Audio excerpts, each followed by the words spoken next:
Okay, welcome to another story time. It's a beautiful day, snowing outside, snowing inside. Well, it's not snowing inside, but it's actually pretty warm and dry inside. But yeah, you'd almost think it was Christmas Day. We're ready for chapter 7, and it is called Rainy Season. So let's begin. June arrived, and with it the rainy season. Goodbye, dust. Hello, mud. The Nikas were busy planting their corn. The church had purchased land in town, and the Waslala church house was going up fast. Soon it was ready for the roof. Ronald was the boss of the project, and Marcelino and Ronald's son, Fran, who were both in instruction class, were the helpers. Ronald and Marcelino had both fought in the war, Ronald as a Contra and Marcelino as a Sandinista. It was a joy to see them working together now. We were looking forward to having our own church house in Waslala instead of renting from robbers. Nicaragua in the rainy season is interesting, to say the least. Let me give you a little picture of what going to church consisted of on a Sunday during rainy season. On this particular Sunday, we had Cam's crew cab pickup because the Jeep was getting a paint job in Masaya. Tim, are you going to drive? I asked as my wife and I came out the door ready for church. On the porch were several nationals, all cleaned up and ready to go along to Jicaral for the morning service. Miriam and her sister Yolanda were standing there. They had walked 40 minutes to get to our house and were already pretty well soaked. Tim, Rosa, and my wife crawled into the front of the pickup. My children and the Nikas climbed in the back. At the end of the lane, Martha and Susan jumped onto the second seat. They saved one space for Raina, where we picked up down the road. Eldon got on the back. Edwin and I stood on the running board, clinging to the side. So we went, slipping and sliding and bumping, picking up more people until the back filled up completely. The last time a lady stopped us to get in, I asked Eldon, "Is there still room?" He shrugged, and I told her to get in somehow. Then we came to Sodom and Gomorrah. Praise the Lord, no trucks were stuck on the hill. The last several days, the school children had to wait until someone pulled the trucks out. Fortunately, it was downhill on our way to church. We plowed into the vast stretch of mud with our four-wheel drive. Mud spun up from the front wheels and spattered my clean Sunday shoes. A clod fell into my rubber boots. The ruts were deep and the pickup's belly dragged, but we propelled our way through. Before we got to church, the skies let loose again. Umbrellas went up in the back. People were packed together and hanging on, even to each other. One umbrella bumped into each other. It protected one person, but dumped rivulets down the neck of the next. We who hung on the sides just laughed and got wet. On the way home it rained again, and we sang. What else could we do? Imagine that, going to church like that. I'll show you a picture. They have a picture here of going up that really muddy hill. Right there, see that? Look how deep that mud is. Isn't that something? We just get in our vehicles and drive on a paved road. After a quick lunch and even a quicker nap, we separated for 2 more services. Tim took a nice-sized group to Waslala, since more of the Waslala people couldn't come to Jicaral on Sunday mornings. I took a smaller group up into the backwoods of Papayo Hill to visit a middle-aged woman. When we were ready to start for her house, it was raining in torrents. So we waited until it let up some. Then we hit the trail. Alfredo's wife, Maria, in the lead. My wife, next on the trail, had a hard time keeping up. Maria walked effortlessly through the mud and up and down the steep, slippery inclines. We held a service on the woman's front porch. I rejoiced as Ronald shared about the changes in his life. The woman listened intently. Her faith and zeal were wonderful to see, but her husband did not approve of her coming to our services and had threatened to leave her. We prayed she would remain faithful. The walk down that hill just before dark was quite an experience. Uni just took off her sandals and slid. The evening was lovely. Our hearts were filled with joy because we had told others about Jesus. The rain had stopped and fog enveloped the whole Papayo mountain. The green trees and orchards were covered with moss and dripping with water. As the fog cleared a little, we could see Waslala stretched out in the valley. As we piled on the truck and started for home, the rain returned, soaking me for the 4th time that day. Tim and his group had quite a tale to tell when we got home. While in Waslala for afternoon services, they had come upon a murder scene minutes after it happened. The owner of a bar and pool hall had gotten into an argument with Carlos, one of the roughest characters in Waslala. As usual, both fellows were armed. The fight got hot, so they stepped out on the street and both began shooting.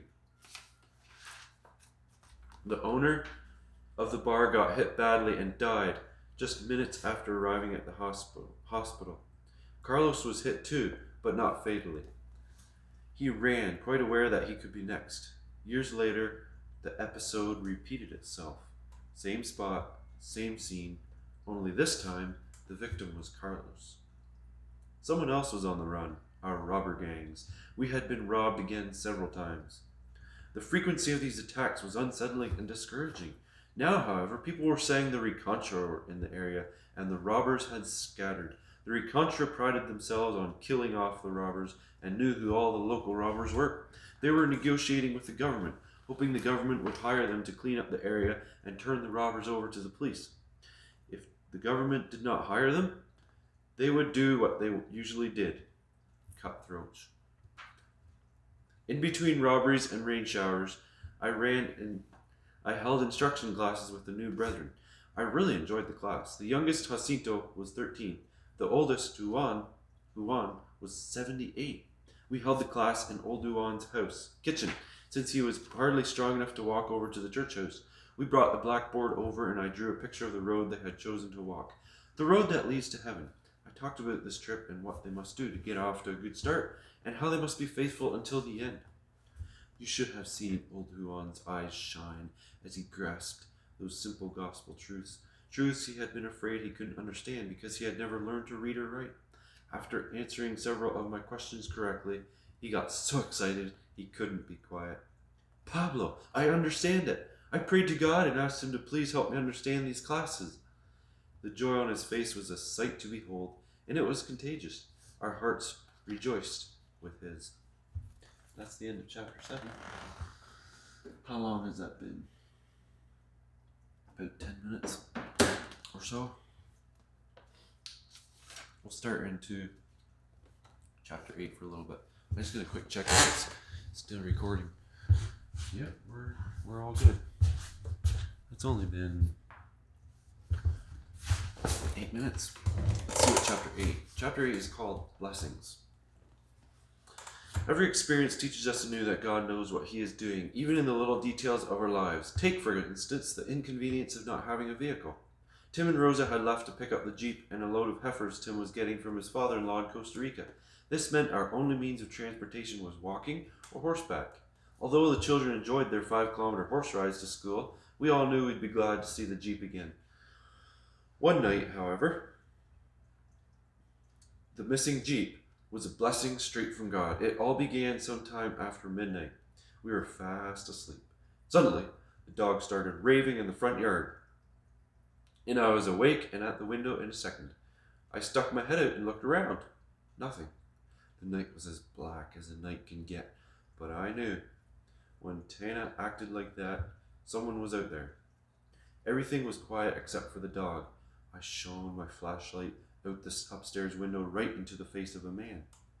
I dropped the light immediately to his feet and expected him to bark out, "Cut out that light!" But he didn't.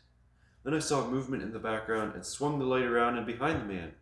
There was a neat semicircle of men around the first one, who stood close to the porch. They were well armed and had knapsacks. When I had seen enough, I snapped off my light, expecting them to demand our money. Robbers, I thought. A big group of well-armed robbers.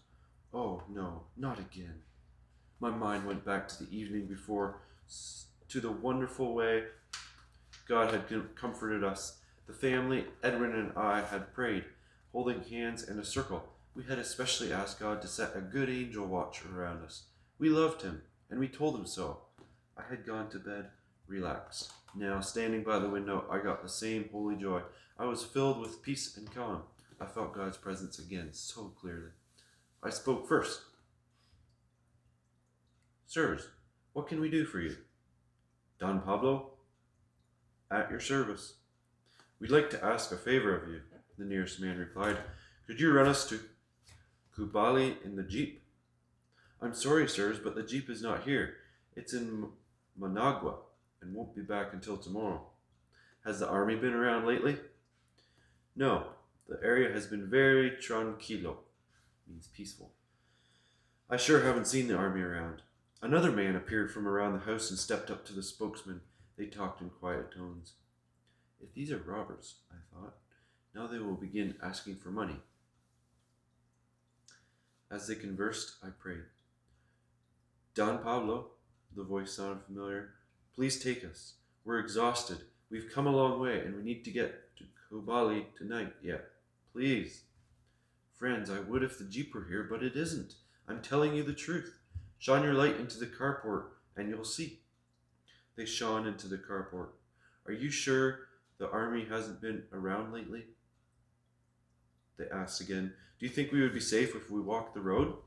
Listen, I haven't seen the army. I'm pretty sure it's safe to walk the road. The area has been very quiet. The only armed guys who have been around recently were the Recontra. They stopped by our neighbor's house several weeks ago. If they were robbers, that might do them some good. That was us, the one who was proving to be the leader said. But then I was pretty sure it was the Recontra. Next I figured they would ask for food or maybe a voluntary donation of money. But no, that was it. Thank you very much, Don Pablo. We appreciate it. Hey, we thank you for not scaring us more. All right, good night. Good night. The row of about 6 men walked slowly down the lane. They were a lot freer with their flashlights than the robbers. They were also kinder, calmer, more orderly, better armed, but like the robbers, they were afraid. They were serving the same devil, both in a warfare of hate and sin. My heart went out to them. They were going out the lane to meet with the rest of their group, which usually numbered 30 or so. We watched as they walked out the lane and on down the road toward Kubali. For once we didn't have to open up. For once they didn't steal our things. But if the jeep would have been here, things would have been different. We all gathered again to talk and to wonder. Janie and Jacinto, the only children awake, weren't very scared at all. Edwin and I weren't either. But Uni was shaken. Except for God's mercy, I would have been gone for at least 3 hours in the middle of the night. There were 2 real blessings in this experience. Number 1, the jeep wasn't here. And number 2, when the Recontra come around, the robbers flee. The word would get around and the robbers might give us a break for a while. The Recontra were supposedly disarming. Arnaldo Aleman had won the elections at the end of 1996. By the following summer, the Recontra were convinced he was taking the country in their direction. After a series of peace talks in which he promised land and protection, Aleman convinced them to disarm. Several thousand had already done so. A group of 350 had recently burned their guns and blown up their explosives in the town of Puerto Viejo, a 1-hour drive from our home. Could this bring peace to Nicaragua? Uni wanted to know. I think it will help, I answered. After the disarming, anyone with unregistered arms will be considered a robber, and the police claim they are going to hit the robbers full force. After our scare with the Recontra, we had a wonderful week with 2 KM representatives from the States and 3 visiting bishops from the Costa Rica, Phil, our bishop, and my older brother, my dad, Sanford, and Dale Heisey. The first day was spent talking with the KM representatives. They were very interested in what was going on in Waslala. Although we were not really a KM outreach, they had given Costa Rica the push to get started and had offered us support, prayer, and encouragement from the beginning. On this visit, the clinic was their main project, so we had a lot to talk about. They were especially concerned about our emotional welfare. The brothers from the United States left the next day, but the bishop stayed for the rest of the week. They had come to help make important decisions. I welcomed the chance to sit back and let the gray hair take over. The first main question was, shall there be an ordination? The Holy Spirit and the church's answer was, yes, we should ordain a deacon. So we had 4 days to get ready for an ordination, communion, and baptism, plus make many other decisions about the future of our work in Waslala. I'm going to stop reading there for now. And until next time, you can look forward to what happens next. So thanks for sticking around and watching, and we'll see you sooner or later.